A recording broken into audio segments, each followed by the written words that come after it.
it is right for someone to say that what he said is true because that is the fact. But he needs to set it straight that it was not at this point that it has become a thorny issue in terms of politics that he did that to endorse, but it was something he did in the past. Because we will all admit that what he said is a reality, but the timing is now what is in question.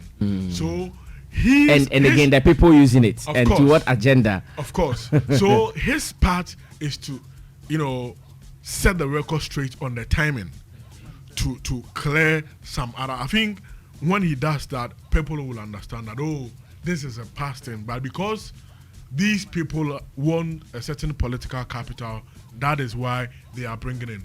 If he set the record straight, now the blame will solely be on the doorstep of the NDC, that they are trying to use him.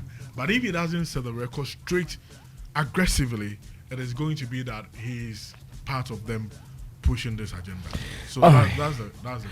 All right, thank you so much, Edem Tachome. And remember, he is also the manager of musician Tick, former TikTok. He also works with the New Times Corporation. Did you send a message to your people from Dr. UN? He's not serious. You don't take him seriously. All right, Mr. Fossey, take over. Yes, any advice to Stonebwoy and his team on this? For me, I think Stonebwoy did what he had to do some time ago. And another group, that the NDC, is trying to take advantage of it. I do not begrudge them. I do not. It is politics, and your word is your word. Your word yesterday should remain your word today. If it's not your word today, then you should come out and say, okay, some time ago I believed that this, but now I don't. So I don't think NDC is wrong to say Stonebwoy endorses there. I'm sure a lot of people will be shocked at the way I'm going my trajectory to this discussion. Critical thinking. Critical thinking. I love that. Taking things into the right perspectives. Stonebwoy endorsed the use of Okada. Did he not? He did. Yes. In the video. At the time he did. At the time he did. And NDC is trying to push the use of Okada now.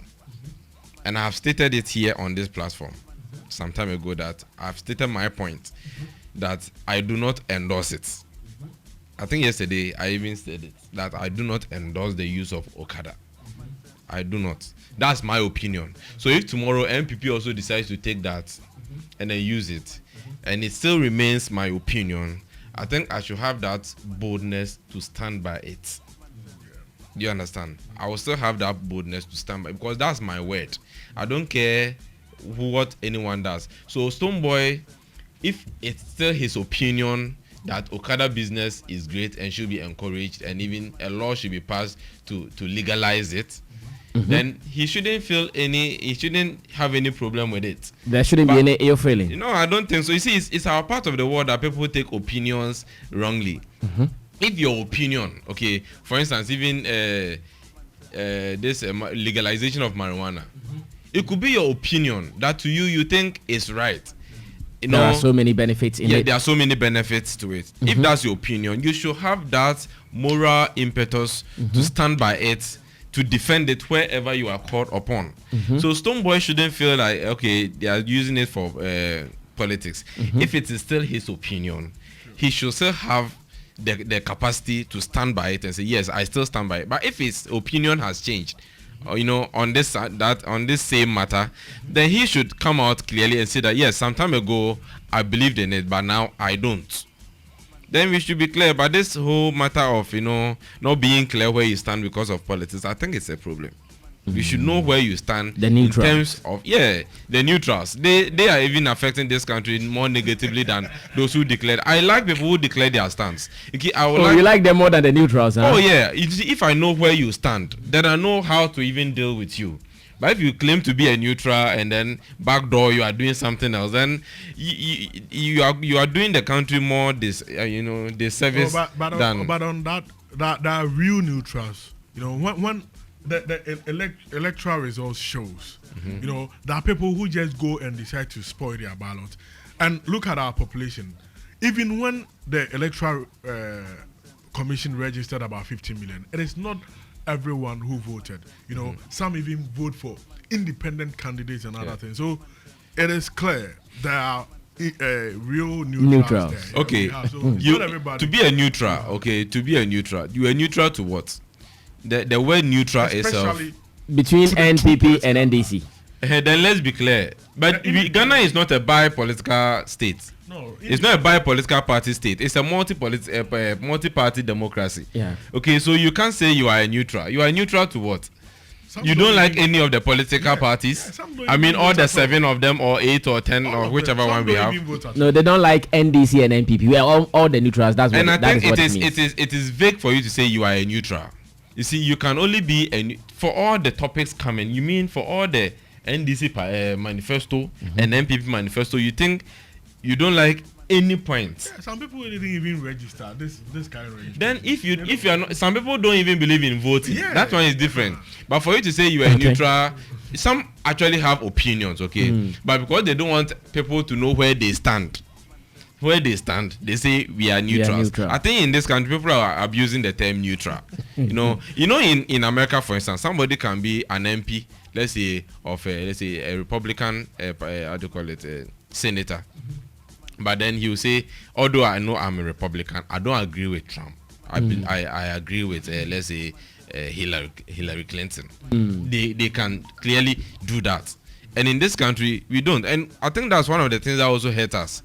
You know, the neutralities and and you know, people being afraid to state what they think. Okay. Our MPs even go to parliament, and because they are MPP, everything MPP brings, they support it. And because they are NDC, everything NDC brings, they support it. I don't think it should be so. We voted for individuals. Okay. So we needed individuals' opinions on things. And when that happens, we are going to have a very solid opinion. You get me, Brasami? So somebody should man up and come out clearly and say, yes, I believe in what I said some time ago. I still stand by it.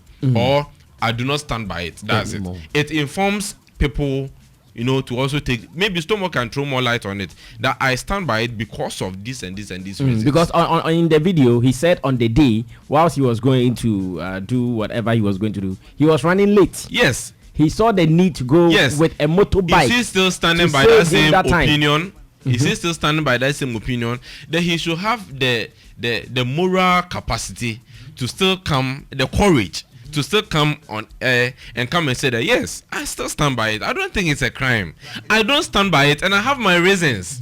And I'm stating it emphatically clear. But this is not only about the message. It's about tagging him to NDC. It doesn't. Is he? No, that is it. That is the fact. That's why he should come out and say, I am standing by my opinion about Okada, but that does not make me NDC. He should state it emphatically clear.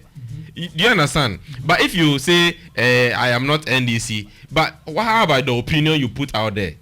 Do you get it? I want us to move away from this whole mentality of NDC, MPP. It is too myopic. We have to grow in our politics. Okay. Do you understand? If we grow in it, we will tend to understand it better. That it is decision based. If today I feel Nana Akufo-Addo's policies favor me a lot. Look, the whole idea of politics is a game of interest. Wherever your interest serves is where you go. Okay. But in this country, we are trying to make politics like a political party. Like an ethnic group, or it is a marriage, or it's a family. If you feel this time, I like the policies of John Dramani Mahama, so I like to go with it. You go for it. If you feel you like free SHS and it's going to help, you go for it. That's how I want us to play our politics. Okay, all right. Thank you so much. And you've heard the voice of Stephen Forson. He is the CEO of Create Concept as well as iPro Solutions. Of course, the agenda started.